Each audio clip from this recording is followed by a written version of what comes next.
Valdo, e nós estamos recebendo aqui o deputado federal Marcelo Castro, que tem a experiência de um político que vive também no meio desses turbilhões aí de informações. Deputado, seja bem-vindo aqui ao Jornal do Piauí mais uma vez. Está difícil manter a rotina em Brasília diante de tantos escândalos, deputado?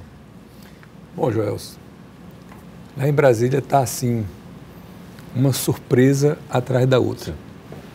Quando a gente pensa que a Lava Jato já chegou ao seu clímax, na semana seguinte vem mais coisa que você vê que tudo que houve para trás é relativizado.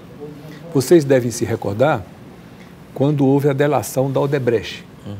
Então ela foi chamada pela imprensa como a delação do fim do mundo. Marcelo Odebrecht. Marcelo Odebrecht. Quando foi, tempos depois, veio a delação da JBS. Aí eu postei num grupo que nós temos de WhatsApp dos deputados do PMDB. Eu disse, olha, quem chamou a delação da Odebrecht de delação do fim do mundo não fazia a menor ideia do que estava por vir, que foi a delação da JBS. Sim. Depois que passou a delação da JBS, o que é que todo mundo... Não, agora é o máximo. Não tem nada mais. Vem esse áudio gravado, tudo faz crer inadvertidamente, que aí põe tudo de cabeça para baixo, numa mesma semana.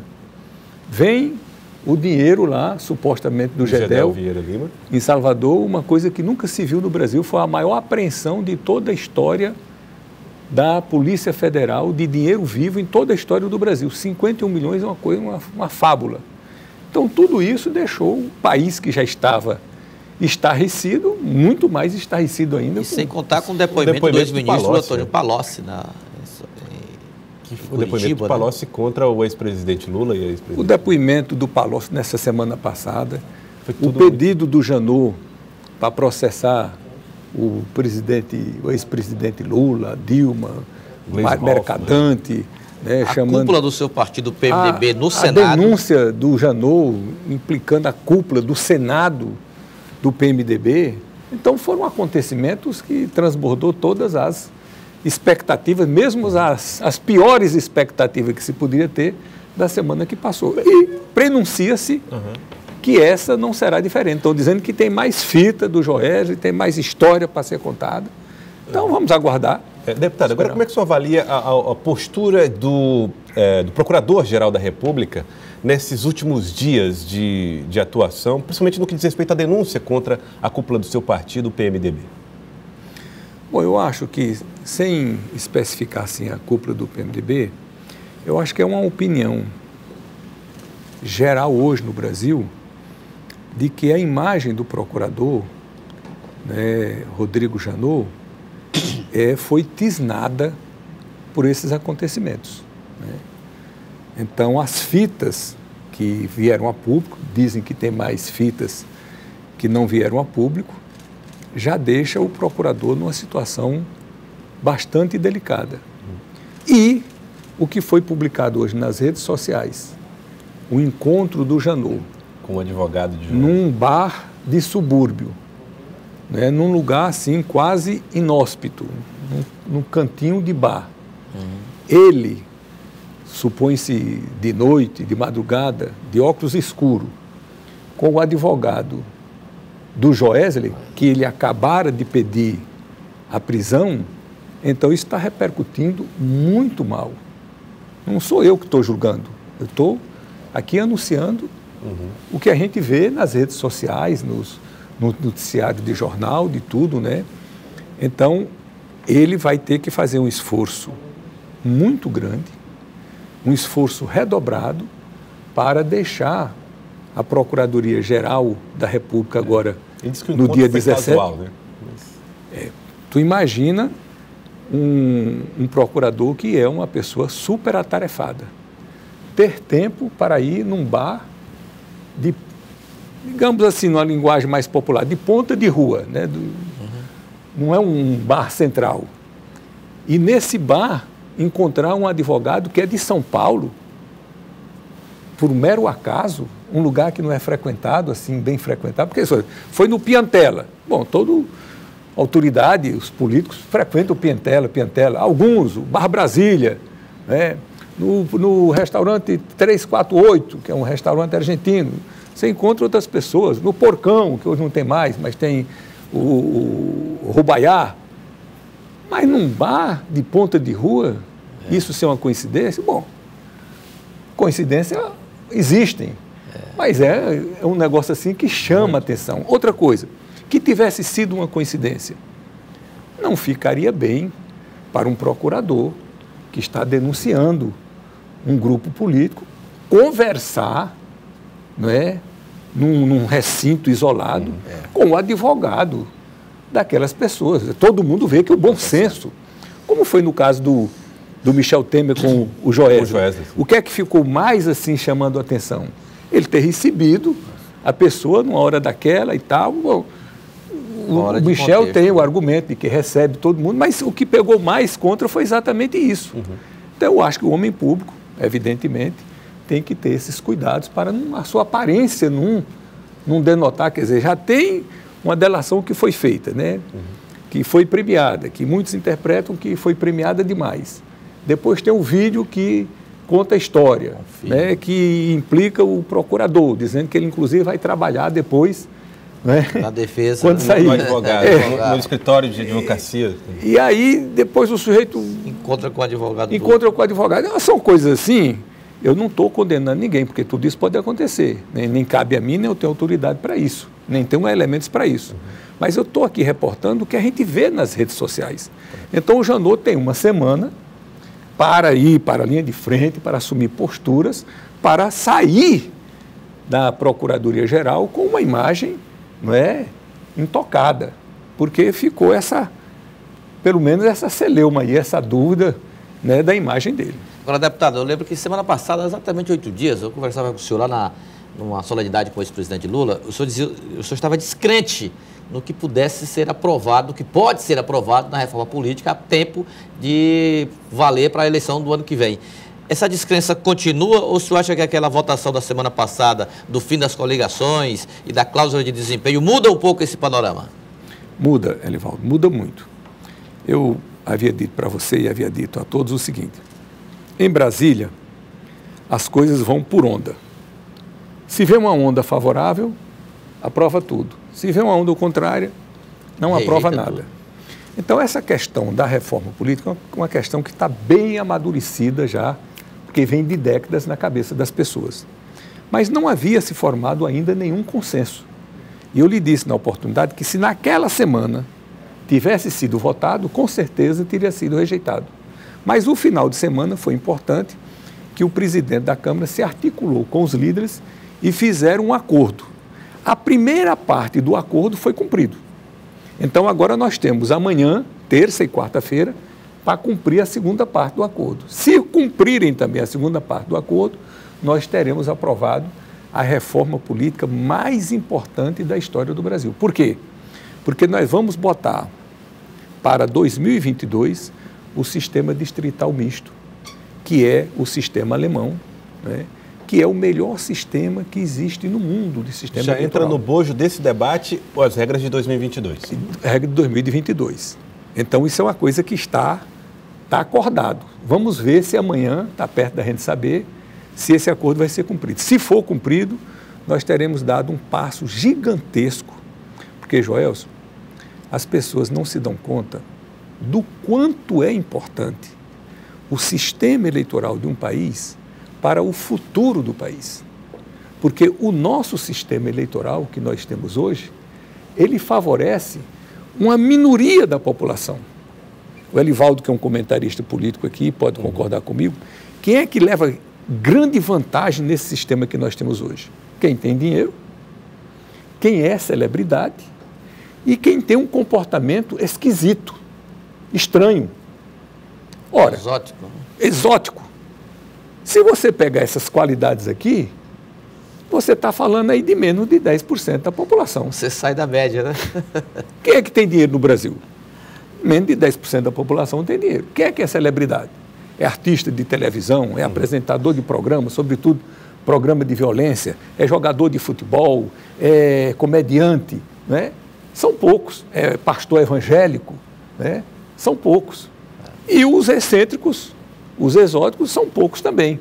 Ou seja, nós estamos falando de um sistema eleitoral que empurra para fora pelo menos 90% da população, chamados os normais.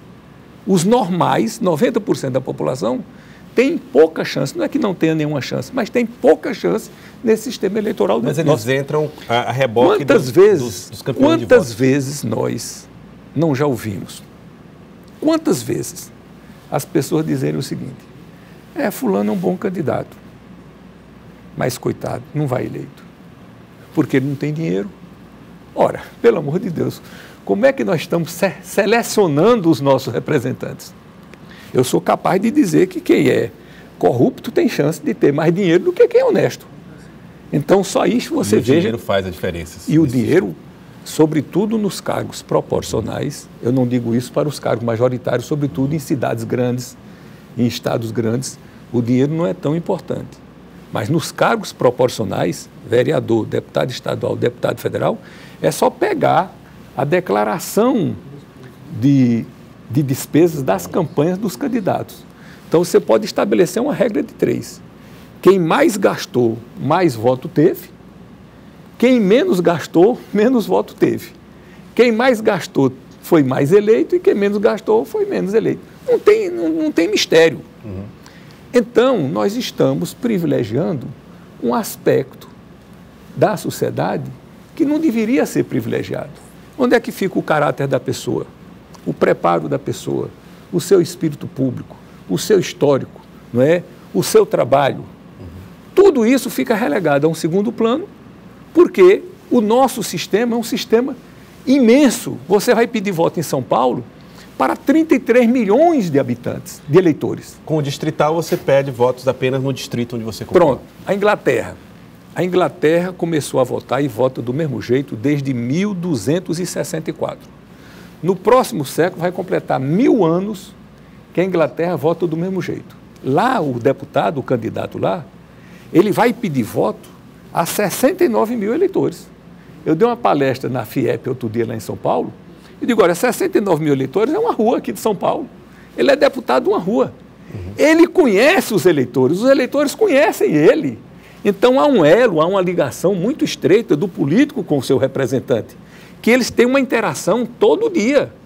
O deputado sai de Brasília, vai para a base dele, né? sai de Londres, vai lá para a base dele, chega lá, ele vai para a missa, vai para o futebol, vai para o jogo, vai para as festas, vai para o enterro, né? Vai participar da vida social junto com os eleitores dele. Ele está toda hora prestando conta da sua atividade.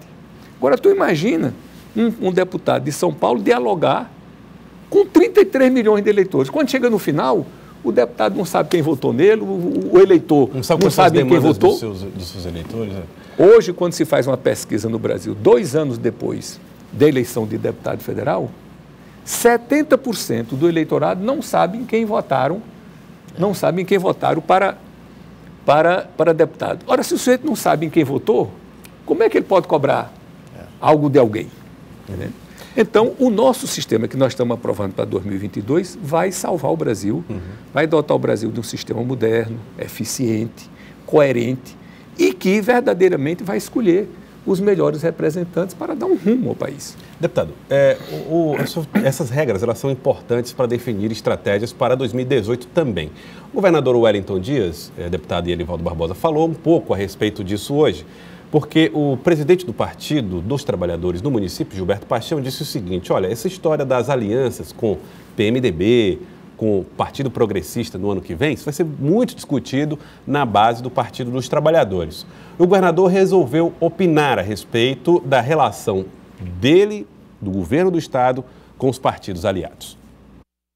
Eu tenho um pedido a todos os nossos líderes para que a gente possa tratar sobre as alianças no ano de 2018. Primeiro, ainda temos regras sendo feitas, né? Agora mesmo o Congresso acaba de aprovar, e para mim foi uma surpresa boa, não é? O fim da coligação proporcional, por exemplo. Isso dá uma mudança muito forte, não é? Do ponto de vista, vamos dizer assim, do que vai ser as eleições do próximo ano.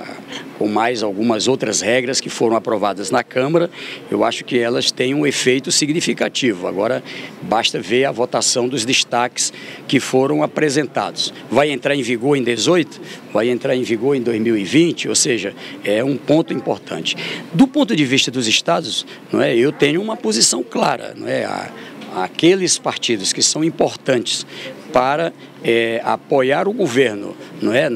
Durante o governo, ou seja, durante o período em que se tem matérias importantes na defesa da aprovação desse projeto, como é que na hora de uma eleição não serve mais? Então eu entendo e vou trabalhar para que todos os líderes que estamos juntos nesse campo político no Piauí, na defesa desse projeto no Piauí, possamos estar juntos também em 2018. Do ponto de vista partidário, claro, nós vamos depender da posição dos partidos a nível nacional e vamos tratar disso em 2018. Então, o governador Wellington Dias dizendo que defende, né, que todos os partidos, inclusive o PMDB, estejam juntos aí em 2018. Agora, deputado, o seu partido pretende fazer uma discussão antecipada, né, Elivaldo Barbosa, sobre a possibilidade... de prévia, né, Gelson? Uma prévia. Convenção extraordinária. Primeiro, não ter que concordar com o governador. Palavras sábias, equilibradas, sensatas. E reveladoras aí, né? De um verdadeiro político que está pensando no Estado. Hoje nós vivemos um pluripartidarismo que é quase que inconcebível a pessoa pensar em ganhar uma eleição sozinho e quase que inconcebível você pensar em administrar sozinho. É impossível. Por quê? O partido mais forte do parlamento brasileiro, isso não acontece nem em canto do mundo, isso acontece no Brasil, que é o partido do presidente da República, o PMDB, só tem 13% dos votos do parlamento. Isso não acontece em nenhum parlamento do mundo. Eu fiz um levantamento entre todos os parlamentos do mundo. Normalmente, 2 a 3 partidos têm mais de 80% dos votos do parlamento. Dominam o parlamento. Porque no Brasil, o partido mais forte tem 13%. Ninguém administra só e ninguém ganha uma eleição sozinho. Agora, com relação ao PMDB, eu assisti hoje aqui no programa da Nádia o nosso colega, o João Henrique. Isso. Né, que colocou a postura dele, uma posição respeitável, é um direito legítimo, ele é um membro ilustre do partido, já foi deputado federal 3 vezes pelo partido, já foi ministro pelo partido, hoje ocupa um cargo importante a nível nacional, legítima a pretensão dele. Agora, Elivaldo e Joelson, política, a gente tem que ver a viabilidade eleitoral. O que é que torna um candidato viável? A presidente da República, a governador do estado, a prefeito de uma cidade. Em primeiro lugar, o próprio candidato, o seu histórico, o seu conhecimento perante a população, né? Aquele apelo popular que a pessoa tenha, né? E que esteja na cabeça das pessoas, né? Na memória das pessoas, aquele candidato, do que ele fez, do que ele é, e até do que ele se propõe a fazer, do seu projeto político, de sua proposta de governo. Em segundo lugar, é que ele tenha o seu partido unido. Isso é condição sine qua non de qualquer candidatura. Você não vê essas características? Foi um dos grandes problemas da minha pré-candidatura. É o partido unido. Terceiro lugar, uma ampla base de partidos aliados, coligados. Por quê? Porque nós somos 35. Você não pode começar com 1, com 2. Está entendendo? Então, quando você conjuga todos esses aspectos, e um aspecto importantíssimo, que todos os estudiosos do assunto relatam, é o candidato ser conhecido.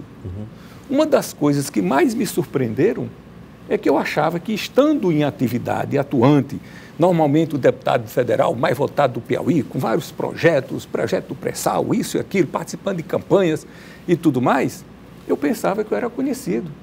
Na época que eu era pré-candidato, eu fiz uma pesquisa e 73 ou 76, eu não me lembro mais do número, mas um dos dois, % da população do Piauí nunca tinham ouvido falar em Marcelo Castro.